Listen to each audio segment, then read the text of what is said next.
It may be that, oh, hello. All right. Here we Hi, how go. are you, Alex? Hi, great. Welcome to our class. Thank you very much for joining us. My pleasure. Great. All right. So let's get going. I'll ask you, since everybody else is on mute, can you see the PowerPoint? Yes. All right. Great. Well, then let me get back to the controller of the PowerPoint, and we can be off and running. Excellent. So let me just condense that a little bit. All right. So welcome to our class.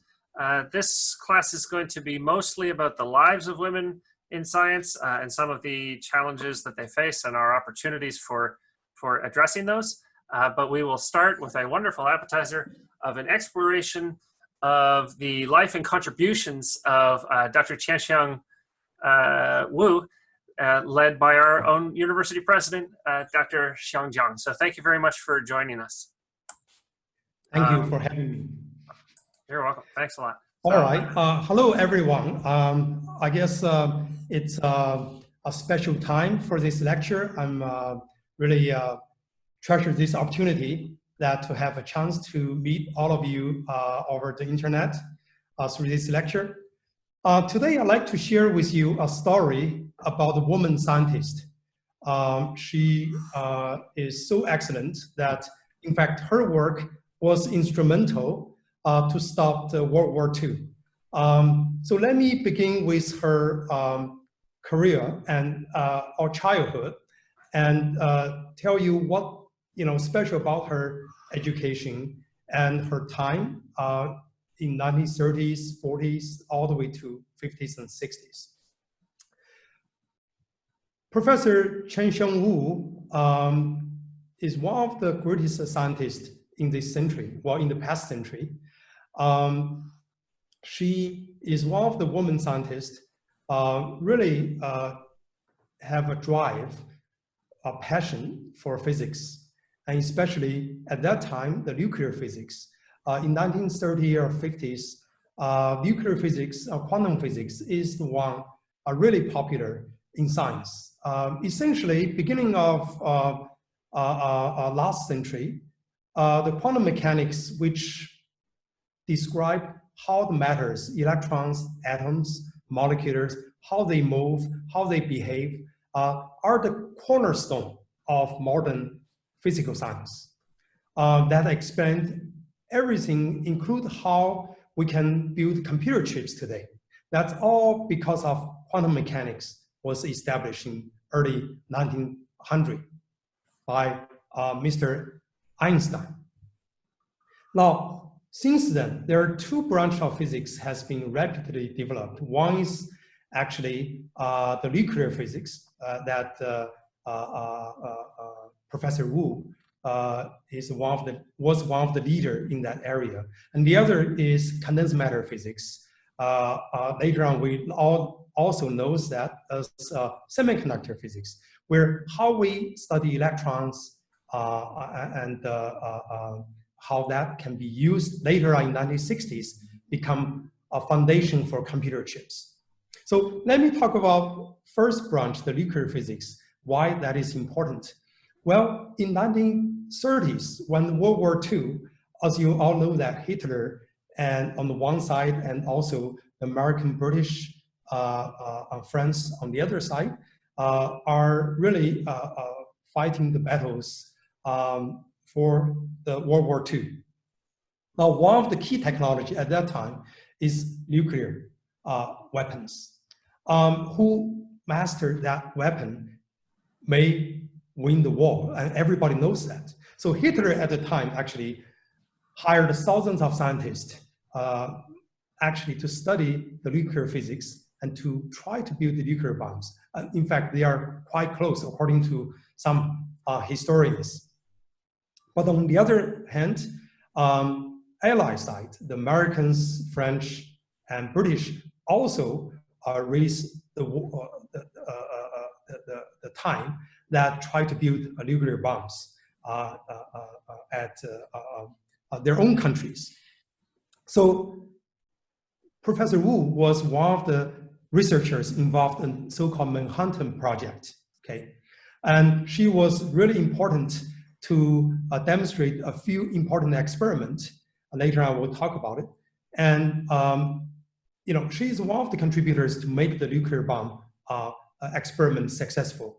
Therefore, American can win the war by dropping, fortunately or unfortunately, you can call it, that nuclear bombs, in fact, nowadays we look back, it is a mistake to invent such a nuclear bombs. But without that invention, no one can stop the World War II, honestly speaking, because of that powerful bomb actually proved the strength of allied countries that can stop the war.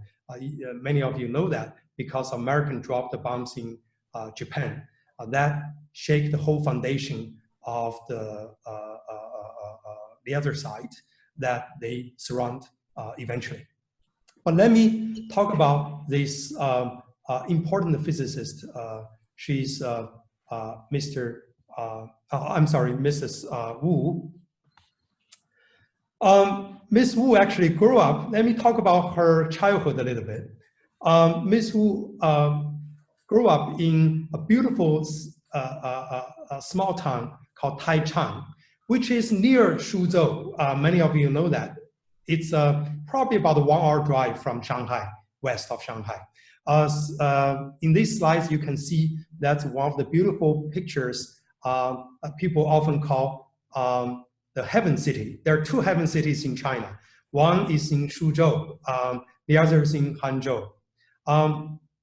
Suzhou is more like Venice in Italy, has a lot of winding street and also a lot of small rivers running through the city. She actually was one of the girl students attend the school at that time. As you can see from the slide, she was born in 1912 when Republic of China was founded by Mr. Sun Yat-sen, who, by the way, is a Hong Kong U graduate, first graduate, I believe 16 students. He was one of them. Then later on become a founder of Republic of China. And that year, in the founding year of Republic of China, Miss Wu was born in Taichung County, nearby Suzhou. Later on, oh, by the way, she attended school, all-girls school, actually founded by her father. Her father has a passion to educating girls. By the way, that's a time in early that century, girls attending school is very rare. But her father has a passion that women or girls should be educated, and that's how she got early education from that school her father funded.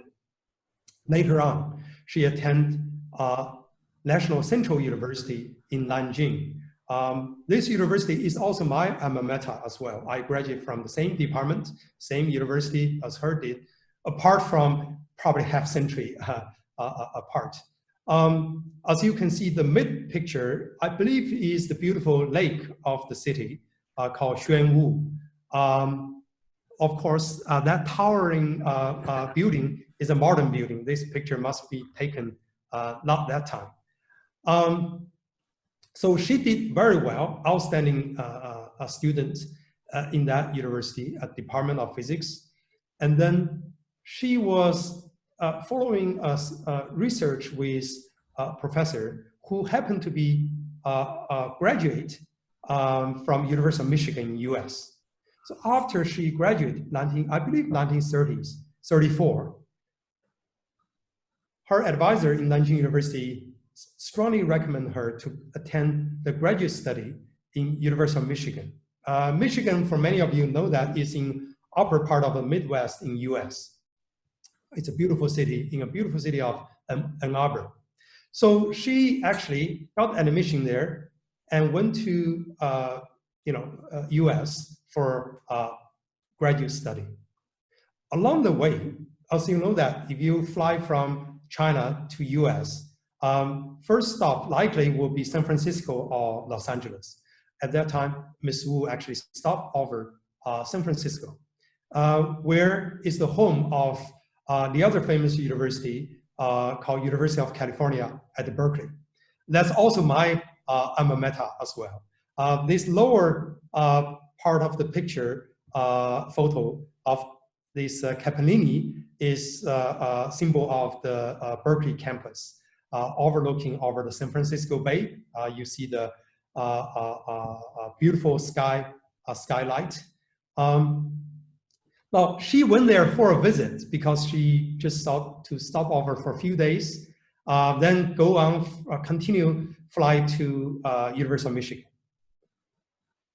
But during that few days, something happened. And there's a boy, Mr. Yuan, tour her around the department and so on. And at the same time, she heard about the rumors, actually, that was true at the time, that University of Michigan has actually a certain gender, bias or discrimination, if you call it.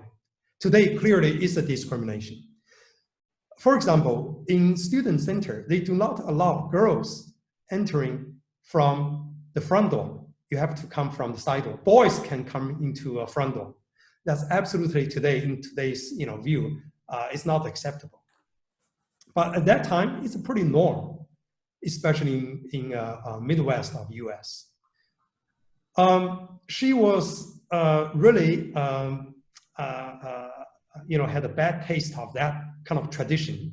At the same time, she fell in love with the Berkeley academic environment. There are so many Nobel laureates around, a lot of great scholars. So she decided to, not going to Michigan. So she talked to department head of physics in UC Berkeley and say, well, can I find a place here? The department that time actually was very liberal as well as of today. They say, well, if you like, we will try to create a position for you. And so that's how she actually began the graduate study in Berkeley, and later on she got a PhD there. And also she found a husband, that's the boy, tour her around, Mr. Yuan. By the way, Mr. Yuan is also well known in physics. Her grandfather even more well known. His grandfather, Mr. Yuan Shikai, was the founding Republic president. Well, there was a little history. He later on claimed as the emperor of China, but that's a very unfortunate piece of history in China. But that's the grandfather of her husband, Mr. Yuan. So the couple settled in Berkeley, and they had a wonderful time studying physics. I believe she was advised by a Nobel laureate in physics, Mr. Sagri, I believe. Then she got a PhD. That time, actually, even in Berkeley, as one of the most liberal college in US, still there's some discriminations against Asians at the time. So both of them want to get a full scholarship over there to study because that can support you. But unfortunately, at the time, according to the historian, that they can only find a lower ranked jobs. So therefore, Mr. Yuan decided not to stay at Berkeley, went to California Institute of Technology in Los Angeles, because there they offer him full scholarship while she stayed in Berkeley. But anyhow, they get married in the beautiful home of Robert Millikan, the president of Caltech, California Institute of Technology, who was the advisor of Mr. Yuan, by the way.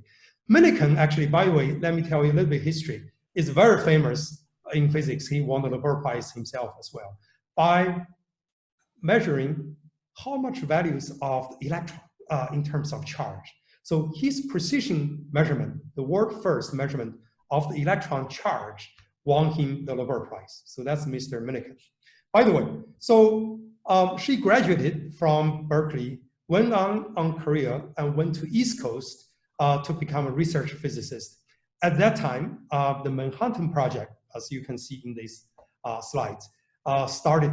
American government decided to study the nuclear physics with the aim of building a nuclear bomb.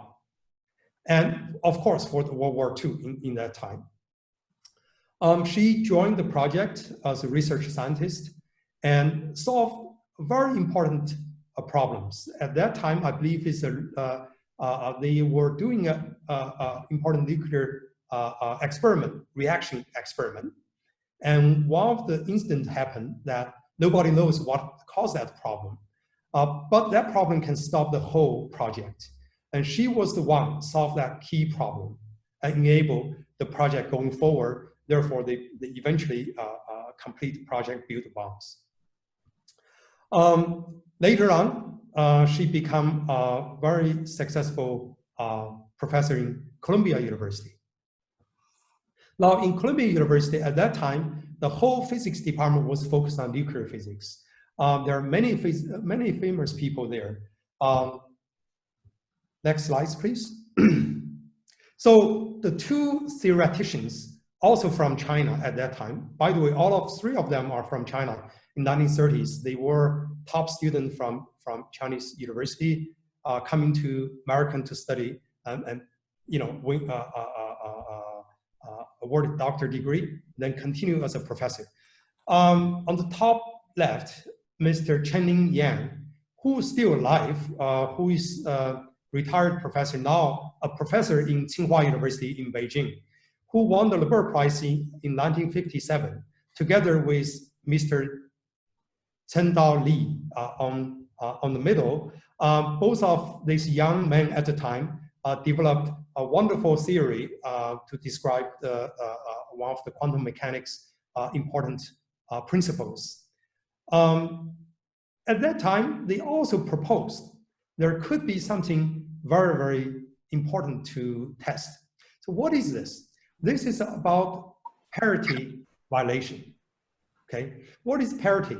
Parity, we all know in the social science, well, that's about equality, right? Well, when you talk about parity among professors, among students, that means you have to treat me well, and you have to treat me equally with others.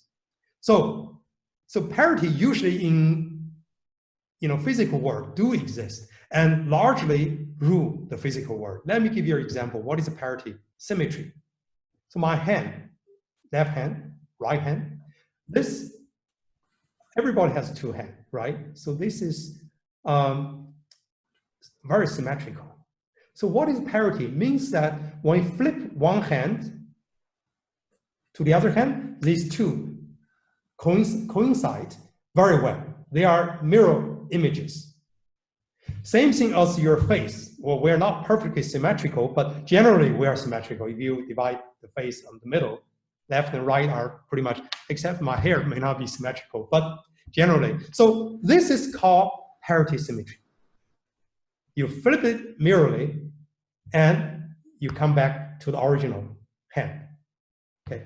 So this exists in all physics laws, govern the force and interactions in physical world.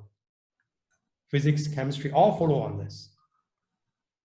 But except there's one area, it's untested, it's called weak interaction. And this is one of the four major forces in the physics world. One is a strong interaction, gravitational interaction, electromagnetic interaction, and weak interaction. Now, all three of them are tested. This parity symmetry is preserved, is valid. But in the weak interaction, the last one, is untested. And these two young men, Professor Yang and Professor Li, propose this parity may not exist in weak interaction. So it happened to be Professor Li and Professor Wu working in the same department in Columbia. And so Professor Li asked Professor Wu, say, well, you are experimentalists because two young men are theoreticians. They don't do experiment. So Professor Li asked Professor Wu, can you do experiment to test it?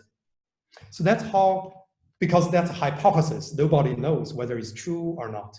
So Professor Wu took that challenge. And at that time, her laboratory or in the whole university doesn't have a cryogenic expert facility. So she went to Maryland in the National Standard Bureau, which is a national institute, has that special instrument. And she performed with her probably students together in that experiment. And eventually they succeed and prove indeed the violation of this so-called parity symmetry in weak interaction. That's an extremely important discovery. Later on, there's the other scientist built on that experiment, further proof the charge conjugated parity symmetry violation. That work won the Nobel Prize. She, in my view, should won the Nobel Prize because this is very much original. Anyway, she missed the Nobel Prize, but she won almost every other prizes. She's inaugurate Wolf Prize in physics, which is a very important prize in science. She won numerous awards later on. So in the this photo that shows you also this how this experiment works. There's beta decay. I won't go to details, but essentially she proved this hand, when you flip, it doesn't, it maybe become like this. Okay, so there is a violation. Physical law do not apply in that weak interaction. That is extremely important in science milestone. In any way, she had a very successful career, become a huge towering figure in physics. She was the first woman president of American Physical Society, which is essentially the largest society for all physicists in America. So it's a very prestigious position. Now, on the personal side, she left China many years in American, built her career in America. She really wanted to go back to China in 50s and 60s, but during that time, as you know, that in Cold War, that US and China relation was not very good. Therefore, she was not be able to went back to China. But she was able to come to Hong Kong, I believe in 1965. She came to Hong Kong, meet her relatives from China to Hong Kong. So this is the place where East and West meet, and that's how Hong Kong is so special for many years. Now, as I conclude my little tutorial about Professor Wu, let me give you a quote she actually said. It's very, very interesting. And she's actually a champion for women scientists and also science education for women. Let me move this a little bit. Hold on a second. Somehow.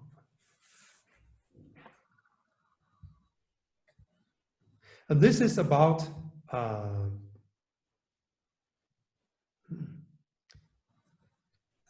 would you move this? Let me see if I can shrink this. Okay, good.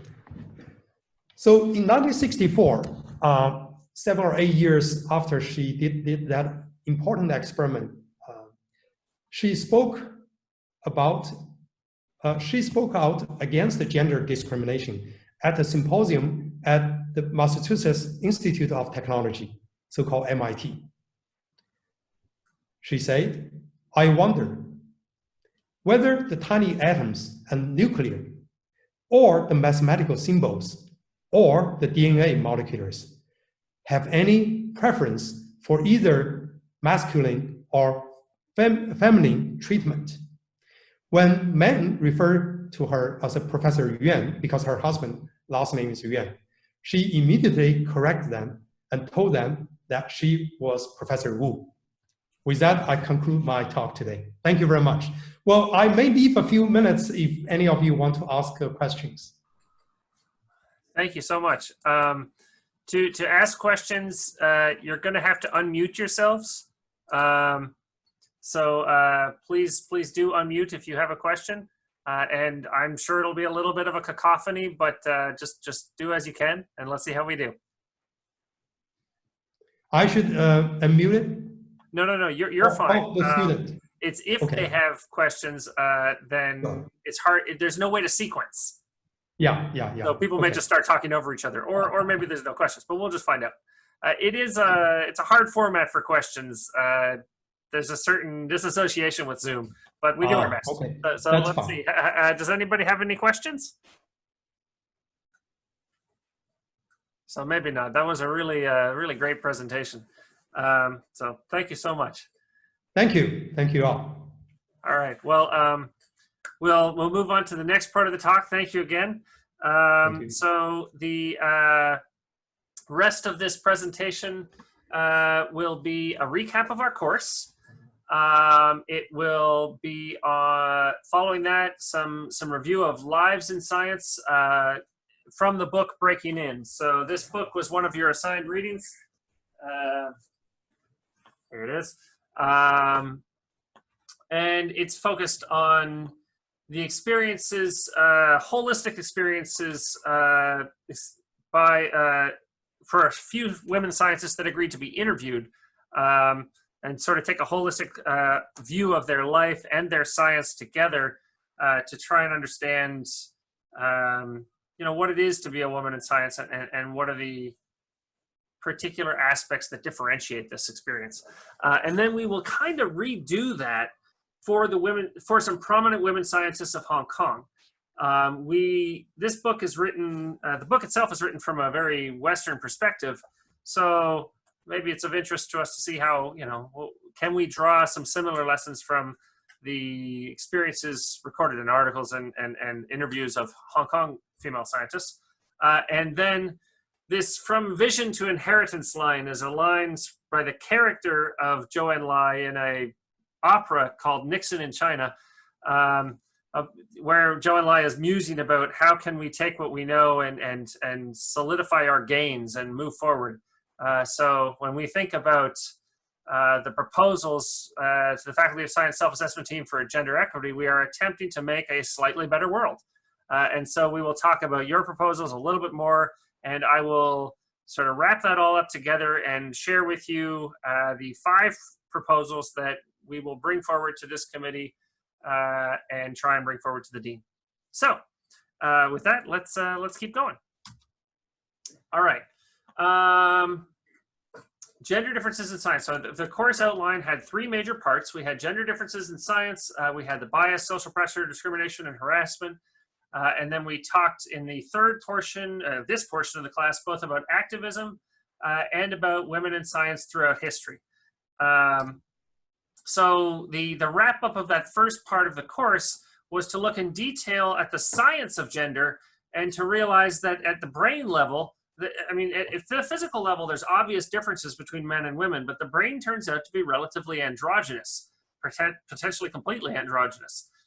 So if there's no mental or brain capacity distinction between men and women, then in an ideal world, we should have something like 50% women and 50% male scientists, because that would be the best of us.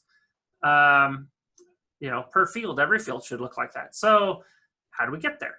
What are the structural disadvantages that are preventing us from having that world? And so some of them are bias, social pressure, discrimination, and harassment. And so the first part on the science from Dr. Caroline Dingle was followed by a section of the course on these subjects led by Professor Alexandra Dorisic. And she explored the different forms and manifestations of discrimination and workplace harassment, introduced the concept of the leaky pipeline, how we lose female participation at various stages of an academic or a scientific career. And we looked at some of the numbers at HKU in different portions of the Faculty of Science. For undergraduates, there's a relatively robust representation of women, although not quite 50%.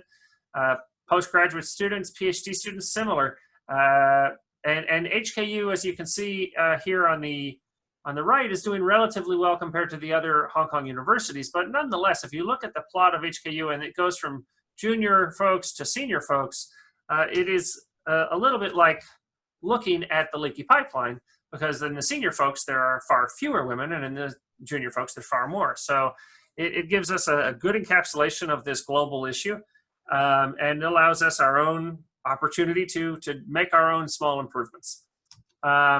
So we talked a little bit about the various efforts that have gone on both at HKU in the past for promoting women in academia and in science.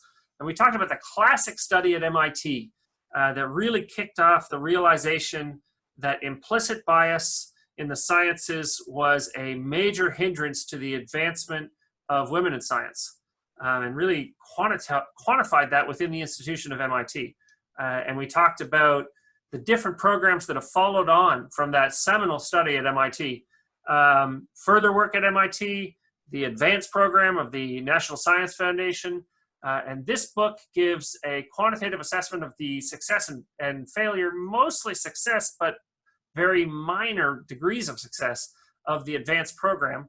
And all of this intellectual activity around this problem has given rise to second and third wave understandings of what things do we think will work, but have reactions that actually are counterproductive, and what approaches can avoid those problems. So this Harvard Business Review article we talked about a lot, because it identified a number of key reasons why well-meaning diversity programs sometimes suffer backlashes that are larger than the impact of the original, the positive impact of the effort. And we talked about different ways of getting around that. So this is the key figure from that book we looked at back there, the Gender Equity in Science and Engineering, which is a review of the first two phases of the NSF Advanced program. And this is all of the different ways in which advanced institutions were attempting to advance gender equity in their institutions.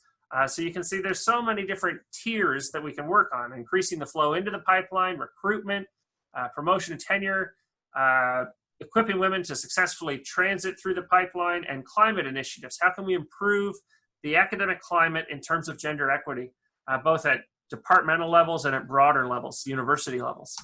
And your proposals.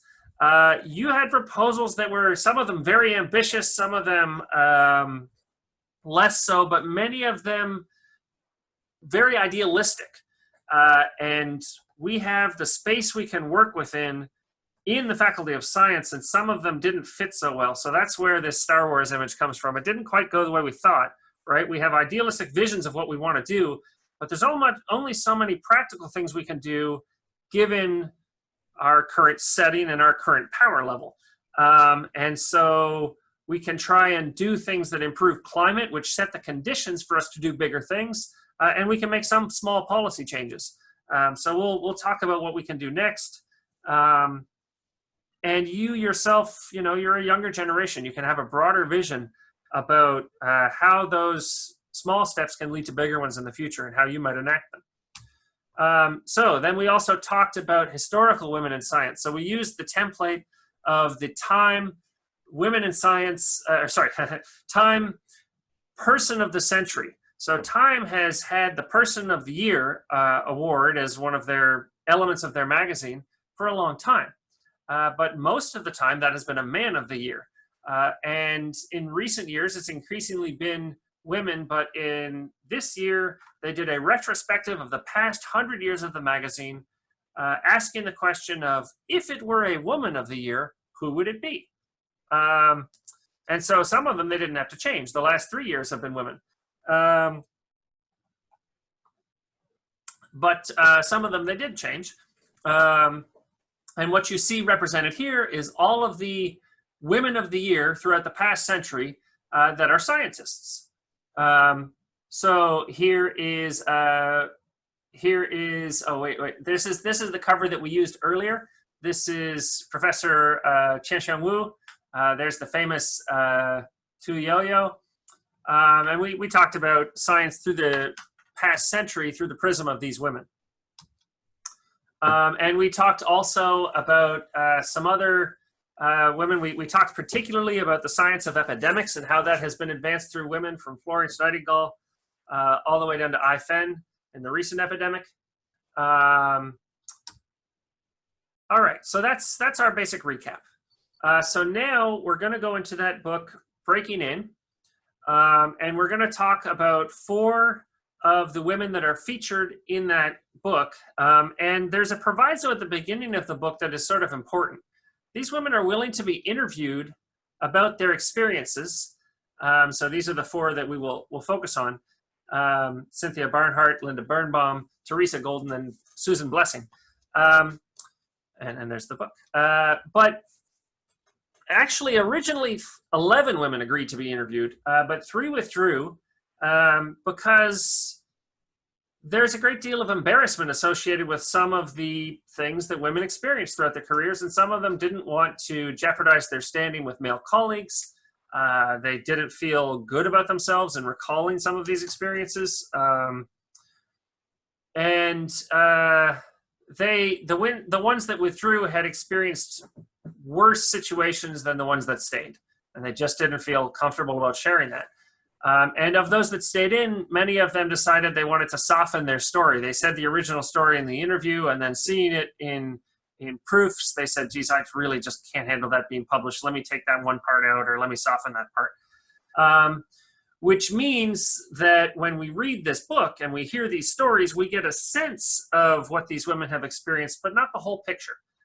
It's not as representative as the original 11 account would be, and it's unrepresentative in an unrealistically positive direction. And another proviso here, as we've mentioned, is that all the participants are Caucasian American women. So they have a specific experience that is largely similar to the experience of women here, as we will see, but there are distinctions. There's different social pressures, different societal expectations. So we will make our own version of this kind of an approach when we look at the lives of Hong Kong women later in this lecture. All right, so the first woman scientist we're going to talk about is Cynthia Barnhart. She has now risen to the position of chancellor at MIT, so she's in charge of the whole academic branch of MIT. So her vita in brief is that she is from a lower middle class family who is very dedicated to education, and she went and got a degree in civil engineering. She worked at Bechtel for a while, which is a major civil engineering firm. And they were one of her early jobs was overseeing construction, helping to oversee construction of the Washington, D.C. MTR system, essentially.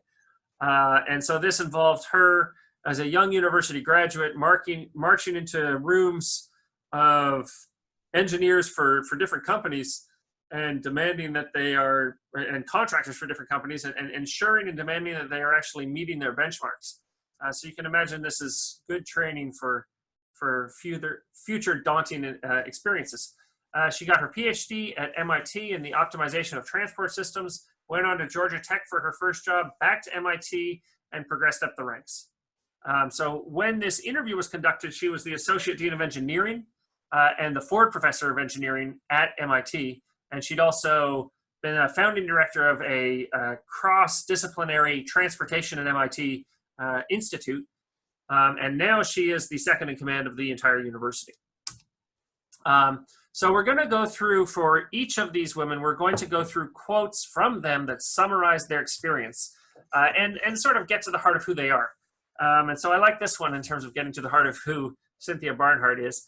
I remember when I was accepted to graduate school, my father gave me a Charlie Brown poster. With him, he's just going for it. And she says that that's who she is. She's always going for it. She doesn't necessarily know why, but she's going.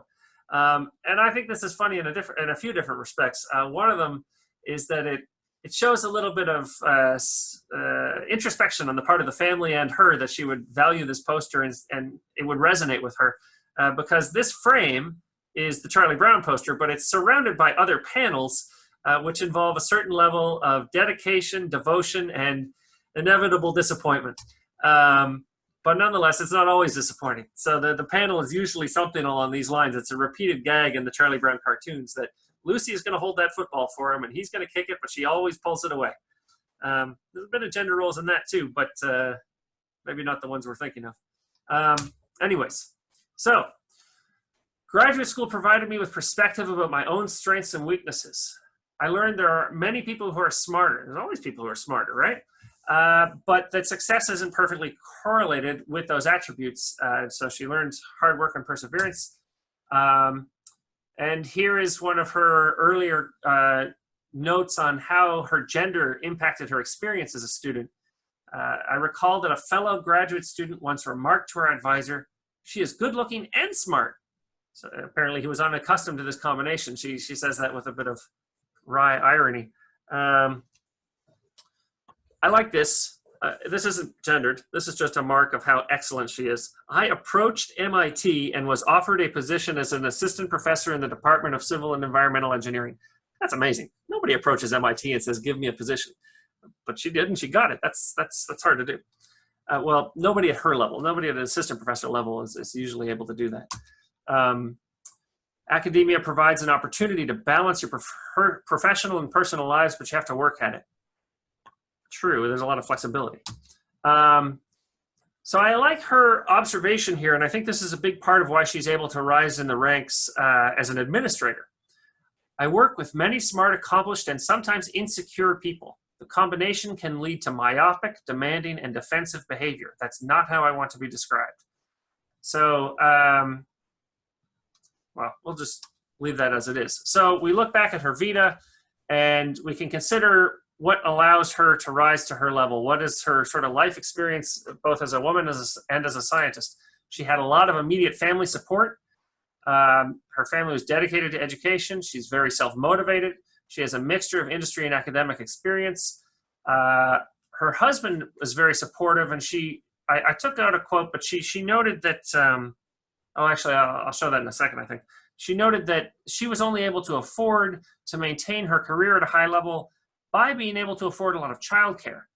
And without that wealth and support for a lot of childcare, she would have had to take more time away from her career in a way that is gendered. I'm not sure that her husband would have had the same expectation. I'm not sure that she would have felt that her husband had the same expectation.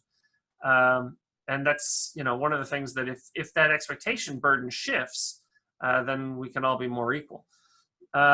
She's had a lot of heavy service roles. She's chosen them, but nonetheless.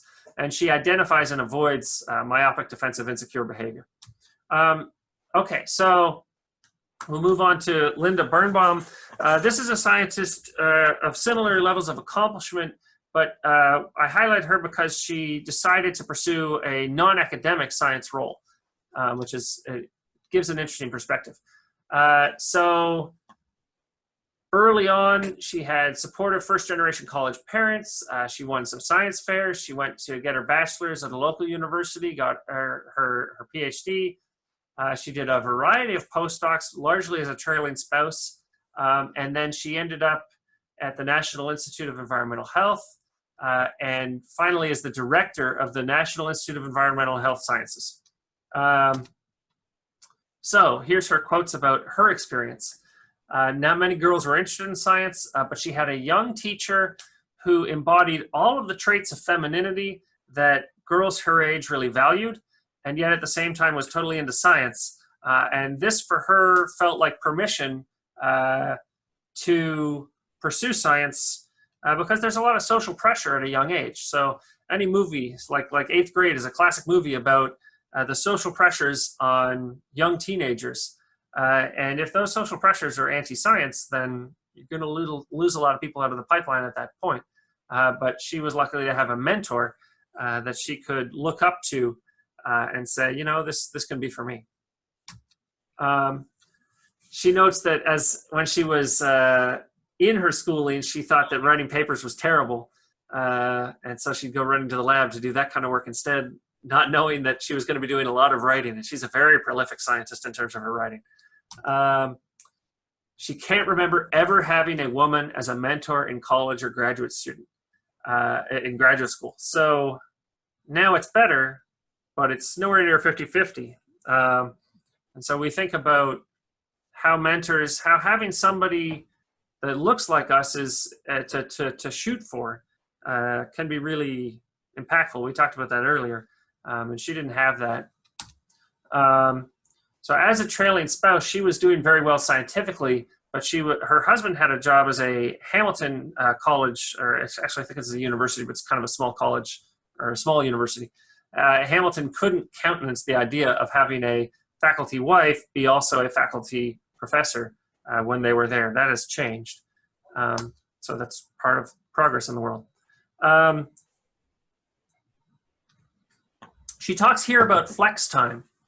She had a job at the National Institute of Environmental Health Safety, but she scaled it back and took it part-time because she had children, and there was that expectation that she would raise them, and I guess they maybe didn't have enough money to do any other alternative. And she also thinks that she was pregnant with her third child when waiting for her tenure decision, and she thinks that the prejudice at the time would have been that if they knew she was pregnant at that time, she doesn't think she would have gotten tenure, which says a fair amount about the prejudice of that time. She talks about a situation in her workplace where the director was a world famous scientist, and at Christmas parties basically wanted to sexually harass all of the women at the Christmas party, and she refused. Again, it sounds like another time, but well, we live in a world of Harvey Weinstein. It's hard to say. So she says her greatest asset is her husband. He was very supportive when she was thinking of winding down her career, but this position to lead the National Environmental Health Institute showed up. Her husband was supportive and said, I think your whole career has been built into that. Why don't you go for it? And she's held that job since I think 2009. She says that she believes that in general, to succeed in her era, a woman had to be better than a guy. And as we reviewed in the previous lecture, in our era, that is still statistically true. That is, somebody is unmuted themselves. Please mute yourself.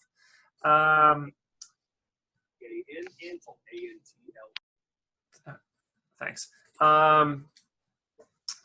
We looked at I showed you briefly the results of an experiment where they sent out resumes with female names and male names, and it's the same resume, and it always comes back scored lower for a woman, even though it's the same resume, which explicitly supports her contention here, and that's not that old a study. Okay, so we look at her vita, and we see that she had a lot of family support, including from her spouse. She trailed originally as an academic spouse, so she was the following one when her husband got jobs, and that required disciplinary flexibility, which was difficult at the beginning but paid off later. And we're going to see that again with one of the Hong Kong scientists. And with Inez Feng, she's now a professor at UC Berkeley. And she took posts in government, and she values flex time as a mechanism for allowing you to both have a family and a scientific career. And she experienced clear motherhood bias and sexual harassment. All right, so Susan Blessing. Susan Blessing is a physicist at the University of Florida. She was first generation college. She just simply liked physics in high school and went for it.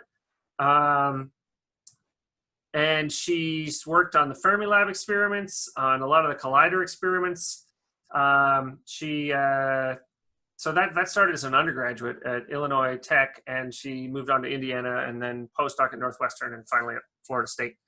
Sorry, not University of Florida, Florida State University.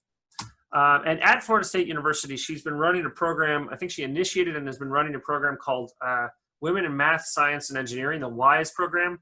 And this has gained fairly widespread acclaim. It's a small sort of college within the university to help women students that have a stated interest in science form a supportive network community and live together and keep pushing towards their scientific goals, but really to have peers that they feel they can interact with easily. Okay, so she notes in high school that her high school teacher was completely shocked that she wanted to do physics, and she decides not to consider really too deeply whether this was on gender or because he thought she was terrible on it.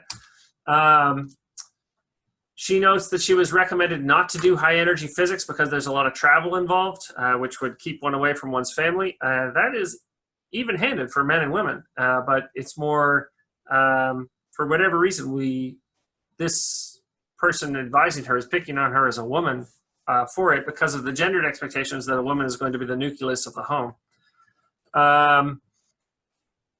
Honestly, I do a lot of field work, and I get a lot of my family suffers because I go away, and they're vocal about it. So I think this is becoming a little bit more gender balanced, I hope.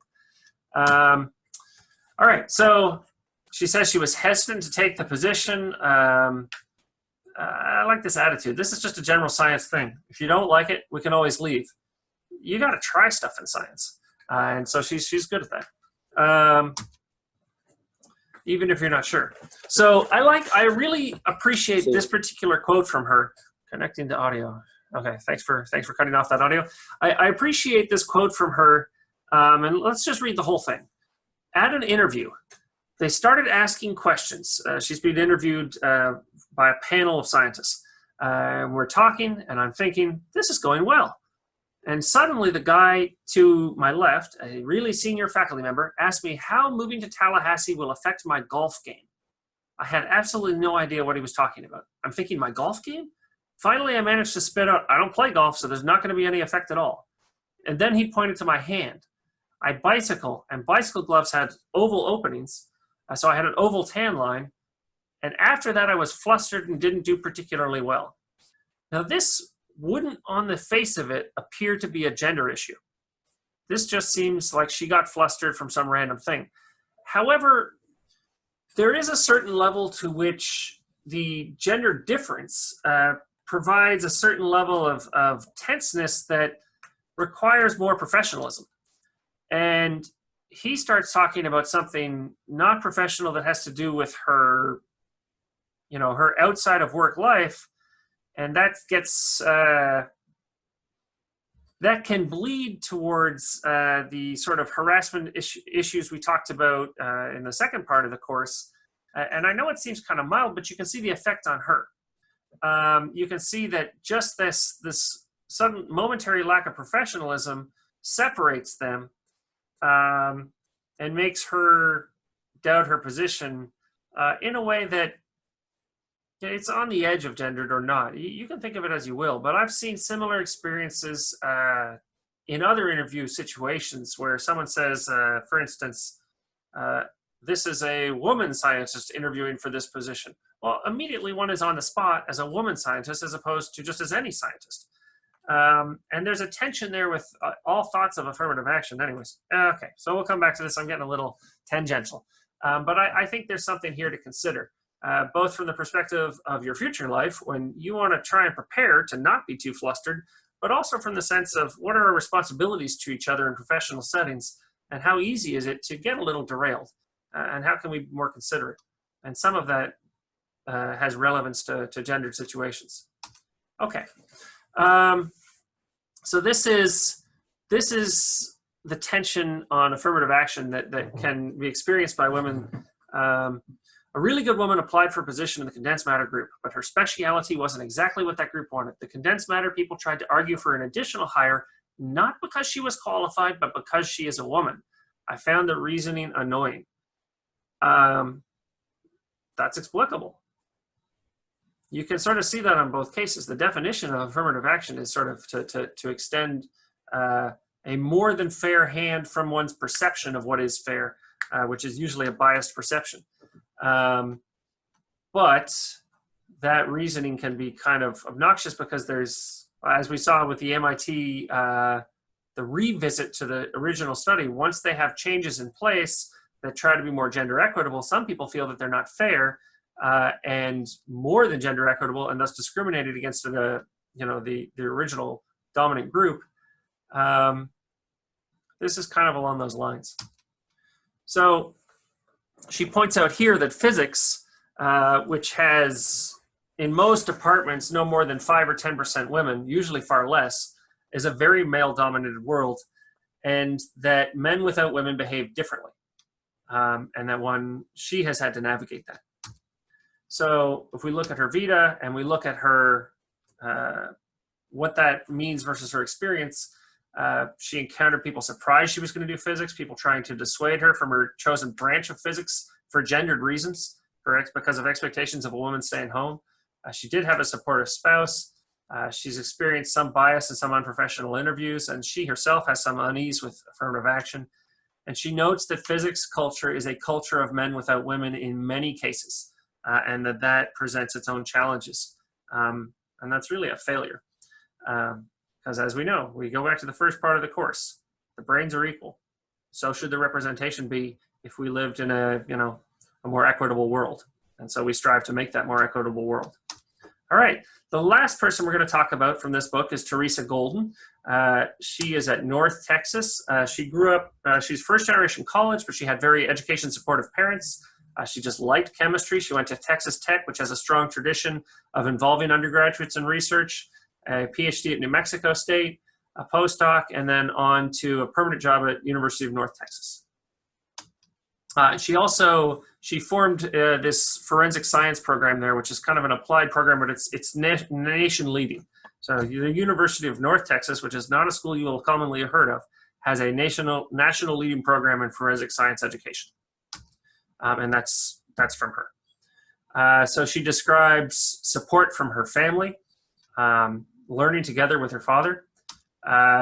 She described that she didn't really want to do chemistry. She just kind of liked the classes and went for it. Got involved in research quickly at Tech. This is a really interesting quote here. She describes, okay, I'll just read in her voice. There is a program in chemistry, COACH, Committee on the Advancement of Women Chemists, and I've attended many of its workshops. My feeling, however, is that they're trying to train us to be more like men, how to interject like a man so you get noticed, how to negotiate salary like your male colleagues do. I ask myself, why can't I do it like a woman would? If we don't value women's ways, then there's no way women are going to enter the academic job market. Personally, I'm not going to spend all of my time strategizing about, quote, how to quote, be a man. It's too much work. She wants to be a scientist and a woman. It shouldn't have to be so masculine in its traits. That's not wrong. Here's another quote from her. I believe this was from her days in Missouri. When I arrived, the guys were like, oh, now we can't cuss because we got a woman. And I told them, I don't care if you cuss or not. I never met with my boss behind closed doors. It was just understood. You met with the guys in an open room. The guys went in and closed the door and talked. I was always very careful. So there's 2 points here. One is about sexual harassment. They're trying to guard against sexual harassment, but they also create a very different networking environment for women versus men. It's highly inequitable. Well, there's a lot of ways around that, but if you had a lot more women, it wouldn't be such an issue. When I taught classes, I picked up some animosity aimed towards me. They questioned whether I knew what I was doing. There were some sexually related insinuations as well, but nothing I couldn't handle. So she claims a thick skin is enough, but this is something that is valid and is interesting and is part of what I think I hear behind the scenes, that HKU is going to be changing its approach to teaching evaluations. And this is part of why. It's well known, quantitatively established, that teaching evaluations are biased against women. Because apparently you guys are biased against women. I don't mean this class in particular. I mean just the whole population of undergraduate students. So this is her perception of that. She points out here that a big part of how she felt good about keeping going was by networking with other women scientists at her institution, and that she thinks that networking and mentorship of fellow women scientists is very important. Setting up the program. She sets up this nationally recognized program. She feels that it was penalized against her, that it took her longer to get full rank because she spent so much time on something that is service as opposed to pure science. And this is a question about the nature of academic institutions. She gets along well with her colleagues, but still feels isolated. And part of that is gendered, but part of that could be personal. All right, so we look at her vita, and we look at what she's experienced. She explored the world with a parent. She felt like an explorer early. She has experienced a fair amount of gender discrimination, both in the classroom and with colleagues.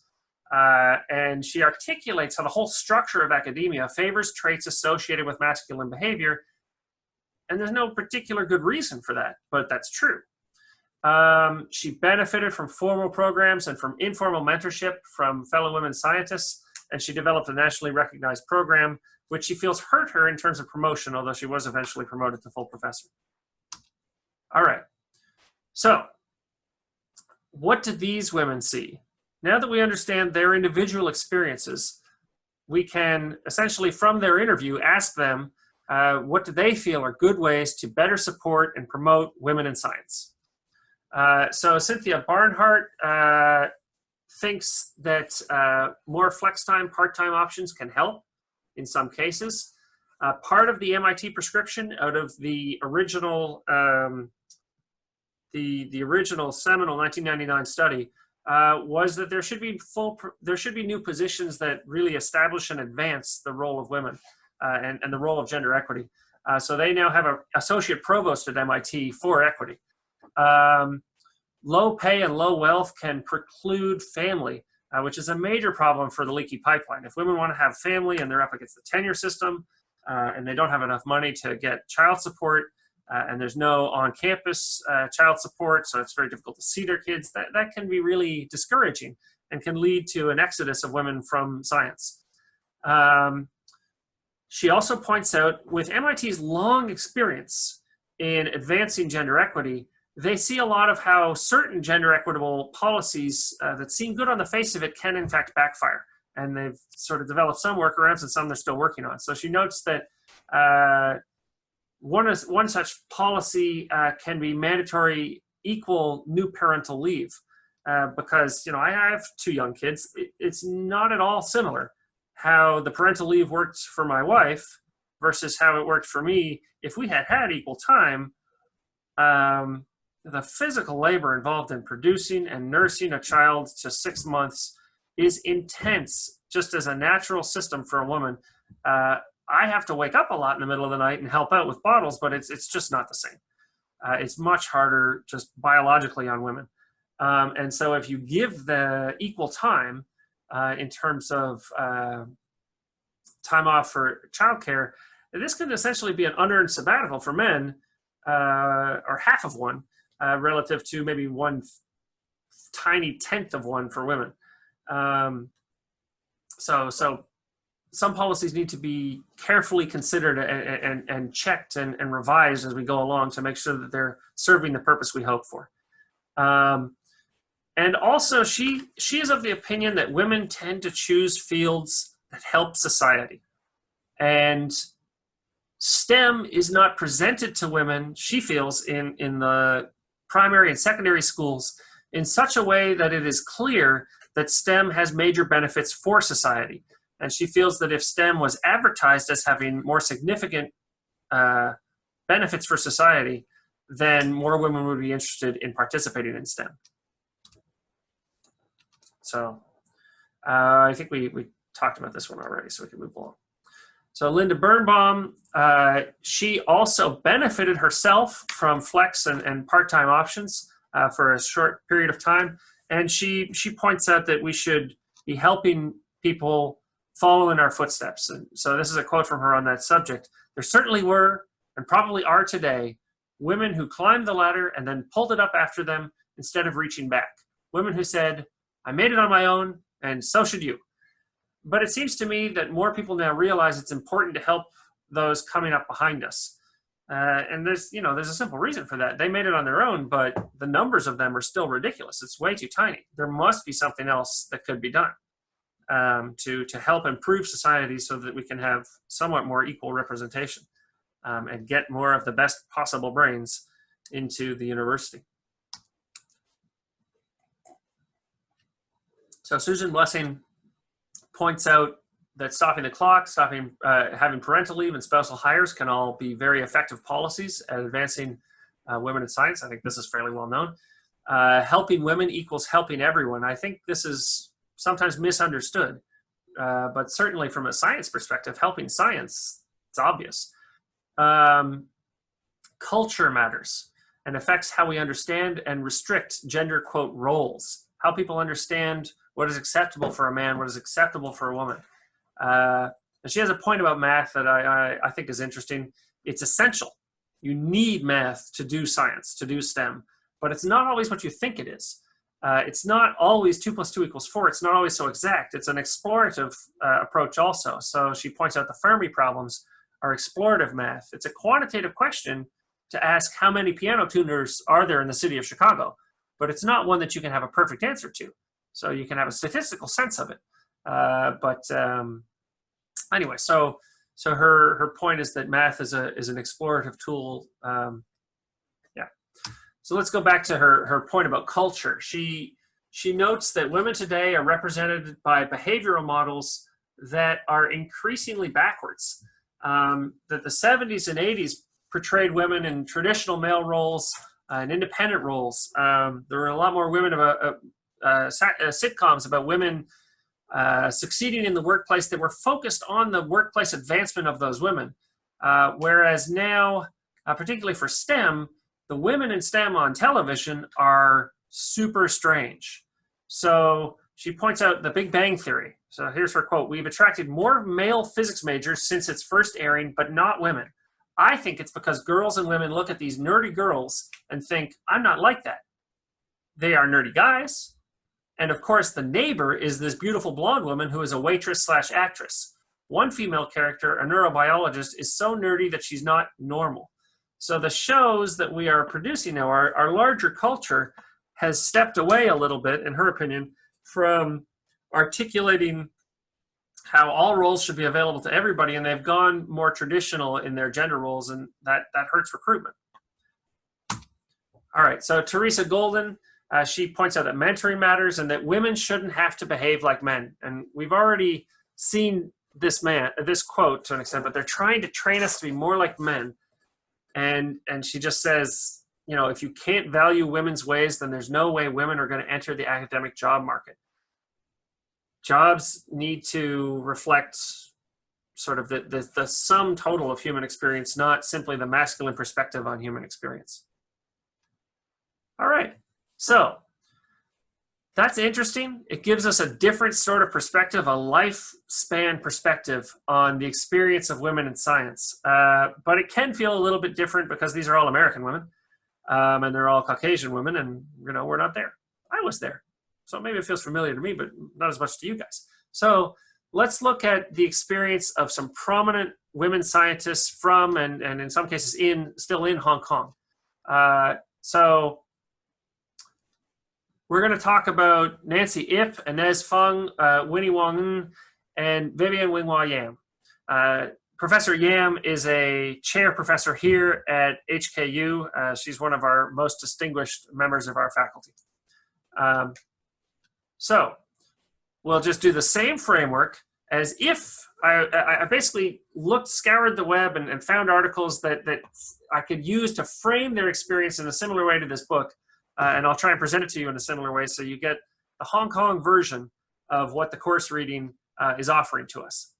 So Nancy Ip was born in Hong Kong. She's the youngest of 6. She got her bachelor's in Simmons College. I think it's in the States. I can't recall.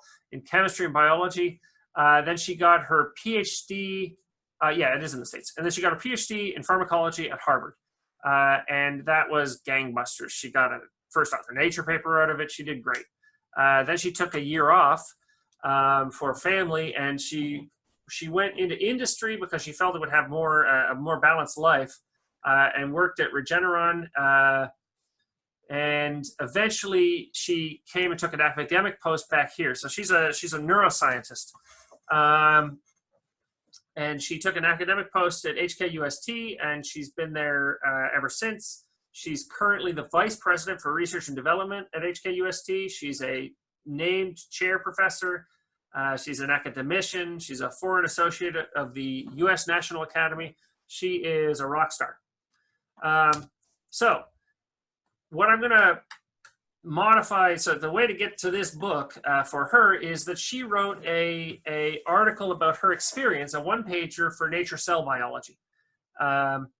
And you can see the title there, Find Success by Following Your Heart. This is a theme that we'll come back up to with Professor Yam.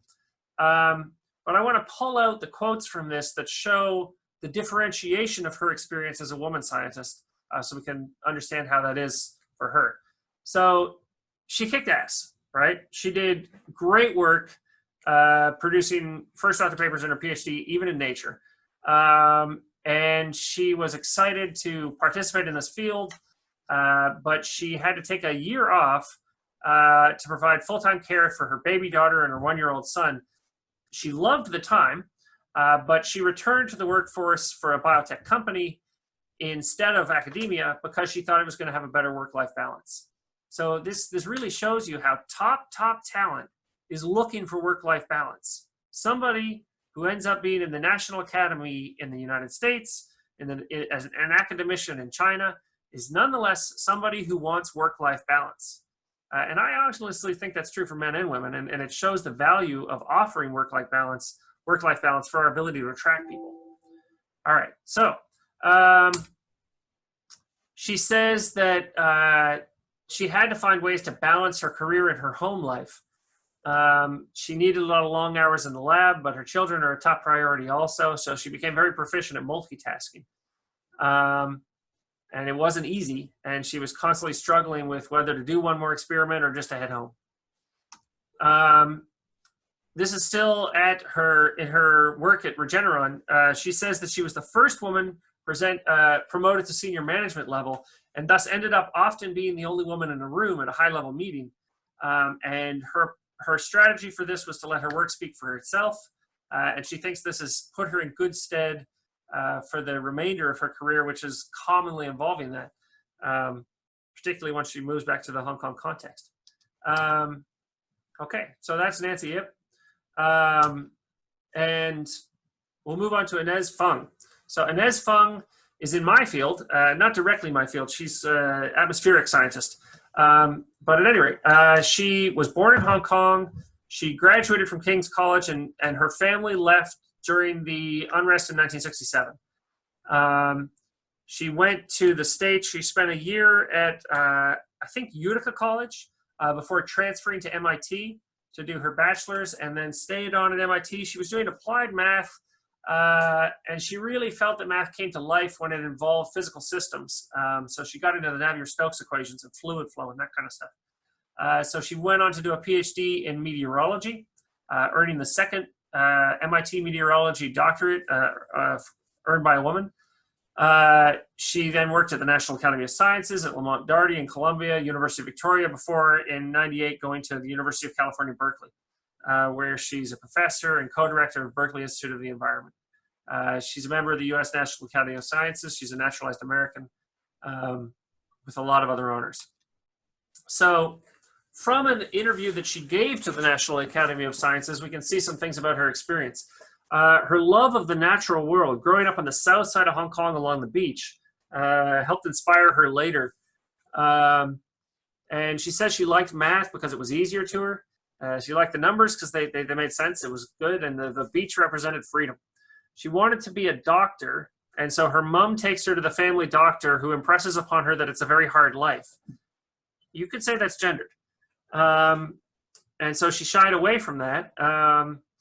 She notes that when she went to MIT, there were very few women there, and that a former female MIT chemistry graduate who had gone on to become very wealthy had built a dorm for women, so she was grateful for that.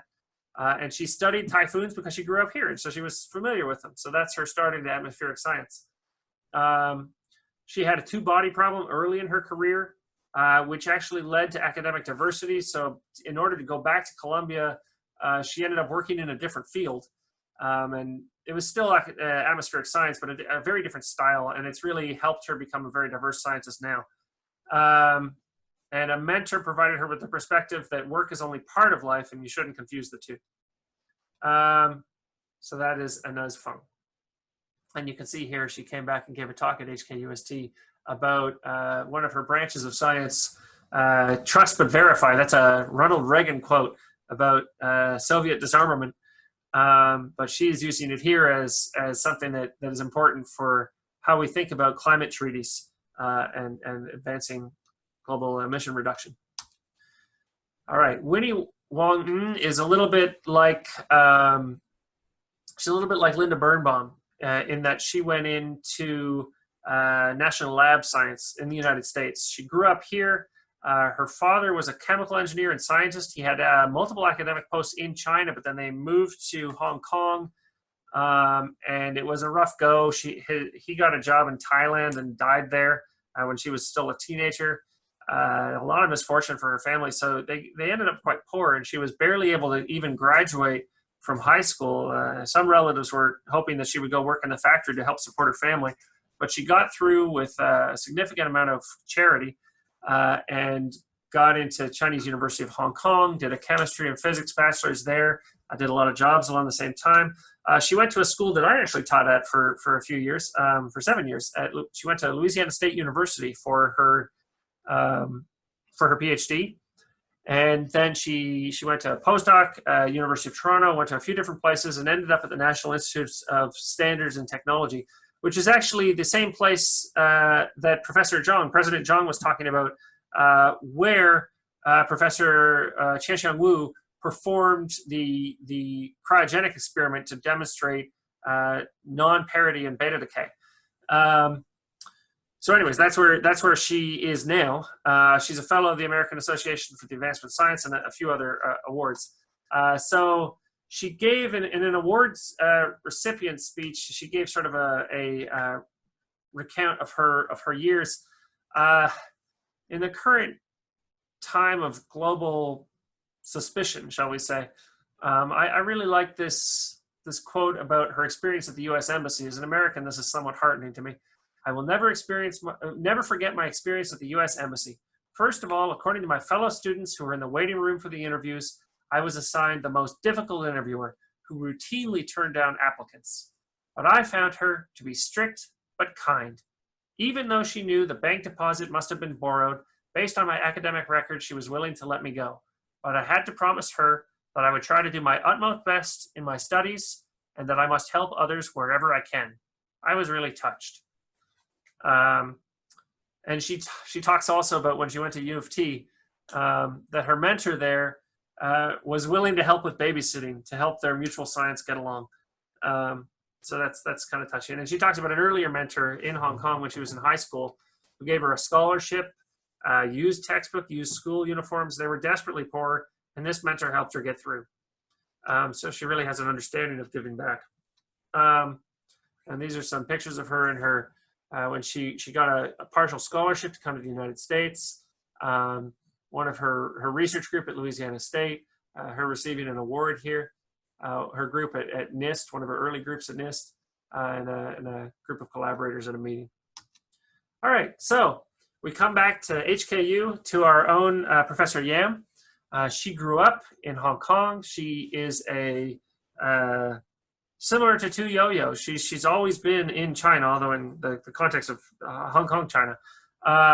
So she got her bachelor's here. She got her PhD here. She then went on briefly to a post at City Polytechnic, and then came back and has risen to a chair professor here. She's led an Area of Excellence Award, which is a major grant in the Hong Kong RGC system. She is the Philip Wilson Wong Professor in Chemistry and Energy since 2010. She does work on light emitting chemistry and also on making solar energy more efficient, more powerful. She's an academician in China. She is a foreign associate of the U.S. National Academy of Sciences. She's won a lot of different awards. So here are some quotes from various interviews with her that reflect on her experience as a woman and as a scientist.